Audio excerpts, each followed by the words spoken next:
রাস্তা দিয়ে যেতে যেতে লক্ষ্য করলাম যে এক জায়গায় হরিনাম সংকীর্তন হচ্ছে, প্রচুর মানুষের সমাগম, সেখানে ভোগ বিতরণ হচ্ছে এবং পুজো পার্বণও হচ্ছে।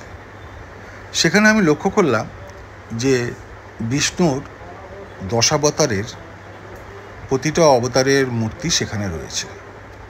তো আমি ভেতরে ঢুকলাম, ঢুকেই ভিডিওটা করছি। এ প্রসঙ্গে একটা কথা বলি যে এই পৃথিবীতে বিভিন্ন যুগে বিভিন্ন যে সমস্যা এসেছিল, সেই সমস্যার সমাধানের জন্যে ভগবান বিষ্ণু বিভিন্ন রূপে এই পৃথিবীতে এসেছিলেন, এসে সেই সমস্যা থেকে এই পৃথিবীর মানুষকে রক্ষা করেছিলেন। তার এই প্রতিটা রূপকে বলা হচ্ছে অবতার। তিনি 10 বার এসেছিলেন, তাই এটা হচ্ছে দশাবতার। যাই হোক, আপনারা হয়তো আরও বেশি ভালো জানেন।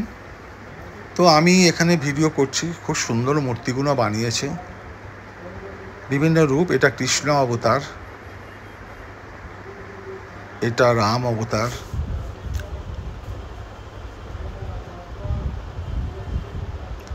যখনই পৃথিবীতে কোনো সমস্যা দেখা দিয়েছে, সেই সমস্যা থেকে উদ্ধার করার জন্যেই ভগবান বিষ্ণু বিভিন্ন রূপে এই পৃথিবীতে অবতীর্ণ হয়ে সেই সমস্যা থেকে পৃথিবীকে রক্ষা করেছে। দেখার জন্যে ধন্যবাদ।